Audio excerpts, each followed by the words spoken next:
కాబట్టి ఏమంటున్నాడు? చూచి నమ్మిన వారి కంటే చూడక నమ్మిన వారు. ఇది ఒక్క సందర్భంలోనే, ప్రతి సందర్భంలో నువ్వు గుర్తుంచుకోవాలి. నీవు ఉద్యోగ ప్రయత్నం చేస్తున్నావు, ఉద్యోగం రావట్లేదు. ఉద్యోగం వచ్చిన తర్వాత నమ్మిన వారి కంటే ఉద్యోగం రాకముందే యేసుక్రీస్తు వారు నమ్మిన వారు ఏ విషయంలో? నాకు ఖచ్చితంగా నా దేవుడు నాకు ఉద్యోగాన్ని ఇస్తాడు.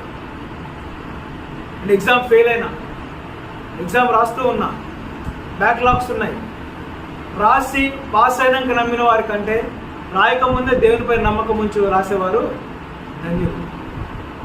నీకు ఒక అనారోగ్యం ఉంది, ఆ రోగం అంతా పోయి నువ్వు బాగుపడ్డాక నువ్వు యేసుక్రీస్తు వారు నమ్మడం కంటే నా రోగమును బాగు చేయగల సమర్థుడు నా యేసుక్రీస్తు వారు నమ్మిన వారు ధన్యులు. ప్రతి విషయంలో మనం అప్లై చేసుకోవాలి ప్రిన్సిపల్.